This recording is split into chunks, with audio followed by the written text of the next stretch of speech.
He's done it. Carlos Alcaraz ends the year as world number one after his dominant victory over Lorenzo Musetti. What a performance from Carlitos. And he's going to be joined in the semi-finals by, no, not Taylor Fritz, not Lorenzo Musetti, Alex De Minaur. That's right. He made a fantastic performance against Taylor Fritz to come through and snatch the final qualification spot.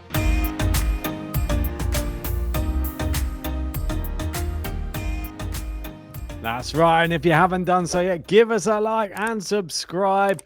Well. Look at this. Carlos Alcaraz roars after his dominant victory over Lorenzo Musetti. It was a competitive 4-1 set, I'd say. And that's all Lorenzo Musetti had in the tank. He needed that first set. He didn't get it. And Carlos Alcaraz only had his first break point of that set at 5-4. Saves the best till the last. And then after that, it was a really close final game of that set. They went back and forth. It was to deuce, back again. And Musetti was really getting the crowd going. Had some fantastic winners flying off the racket, but not as many as Carlos Alcaraz. And he hit, I believe it was around about 28 winners, I think, in this match to Musetti's 8, something around those numbers. And the unforced errors were there as well. I'd say more so on the Musetti side, but it's hard to say on these fast surfaces. Some of them seem a little bit forced. And 19 unforced errors for Lorenzo Musetti, only 8 winners. But he'll leave here with some great memories. He looked despondent, bit disappointed, congratulated Alcaraz on all of his achievements this year. Obviously, world number one, ending the year. We all knew it was going to be tough, but he's won all 3 group matches. And that's the one thing I said. I thought he was the second best player in this tournament on this surface, but that's just due to the fact that he is growing all the time. And when there's something to play for, he steps up to the mark. And he's done it once again. And he's won all of his matches. This one, the most convincing, I would say. The one against Fritz was really, really close. And his first match against De Minaur, that one was close, but still, I'd say convincing in the second set. Well, and in doing so, he obviously tops the group. This is what it's meant to him. And he says, it means the world to me, to be honest. The year-end number one is always a goal. To be honest, at the beginning of the year, I saw the number one really far away. Yannick being there, winning almost every tournament he plays. From the middle of the season till now, I put a goal for number one because I thought it was there. I had a chance to play great tennis in a lot of tournaments in a row to put myself close to Yannick for number one. In the last 3 or 4 tournaments of the year, fighting toe-to-toe with Yannick for this spot, and I finally got it. For me, it means everything. The work that we put in every day during the whole season, ups and downs, comebacks. I'm really proud about my team and myself, and he should be, because what an incredible year he has had. And I think this tweet sums it up. 2 Grand Slam titles, 3 Masters 1000 titles, 3 ATP 500 titles, 70 match wins, and just as many titles as he's had losses in the whole year. Only 8 losses. The list goes on. And 2025, Carlos Alcaraz is the year-end number one. And he adds himself to an illustrious list of people who end the year as year-end number one. In the last 20 years, sort of the same names cropping up there. Federer, Nadal, Djokovic, Nadal, Murray, Nadal, Djokovic, Alcaraz in 2022, then Djokovic, Sinner, and now Alcaraz again. It's brilliant to see him doing it, and so young as well. Since the ATP rankings were first published in 1973, Alcaraz has become just the second player to secure multiple year-end number ones before turning 23. Leighton Hewitt being the other one. Men with 6+ slams and multiple year-end number ones.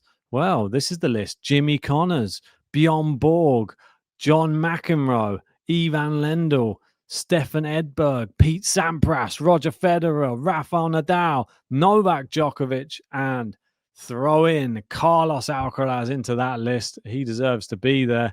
And I'm pretty sure Jannik Sinner will join that list at some point as well. His tennis today, I would say it wasn't even as high a quality as we're even used to, but something that was high quality was the forehand. As you can see here, 9.2, the ranking on the forehand today, or the rating, 23% winners. So we've got here 75 forehands, 79 centimeter net clearance.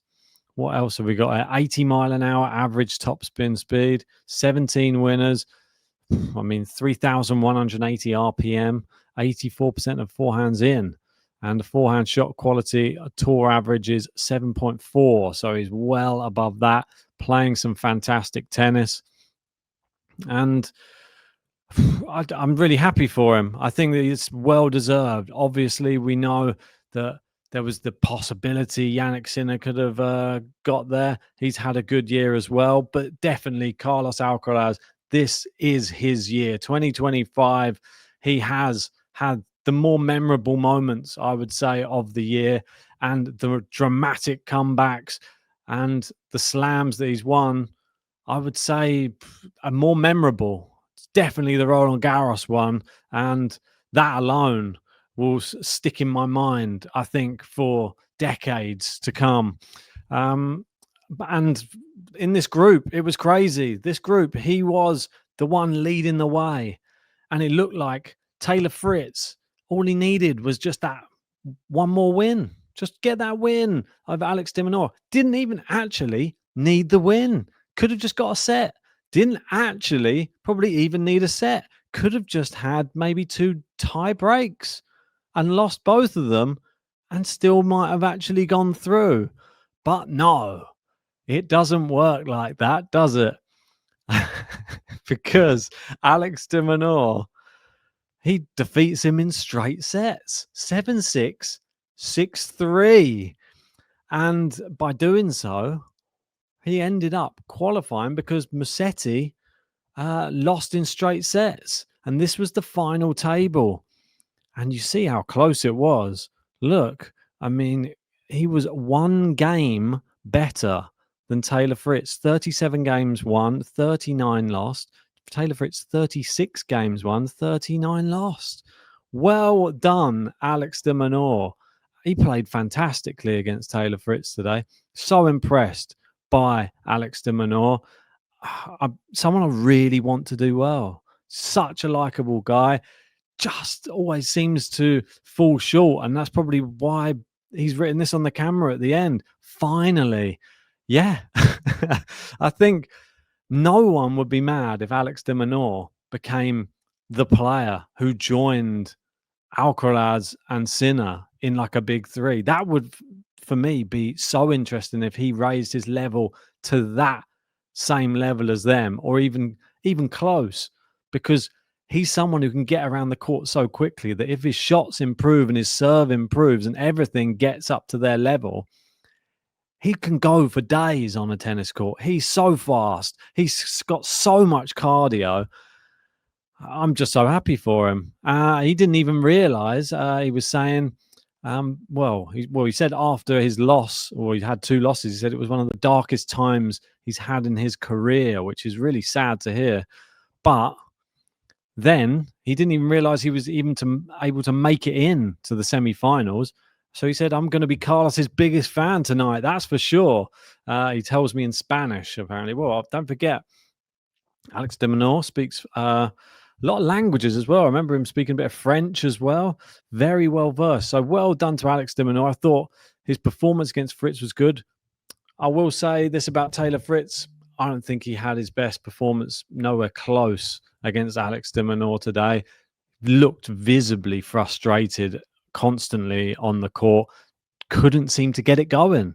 And Alex De Minaur, I've said it time and time again, you don't play your best tennis against Alex De Minaur. He will beat you.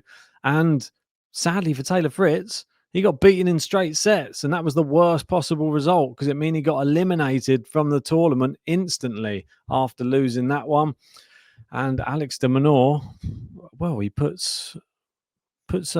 paid like a bit of revenge. Last year, he obviously lost to Taylor Fritz at the tour finals in 3 sets. This time, he beats him in straight sets. He will go through. He will face Jannik Sinner. Carlos Alcaraz is through, but we don't know who he's going to face yet. Will it be Sasha Zverev? Will it be Felix Auger-Aliassime? We will find that one out tomorrow. But that's just a quick reaction to celebrate Carlos Alcaraz, year-end #1, and Alex De Minaur. Aussie, Aussie, Aussie. Oi, oi, oi. He is through into the semi-finals. Happy for the guy. Let me know your thoughts about today's matches in that comment section below. And if you haven't done so yet, give us a like, subscribe, and we'll see you on the next one.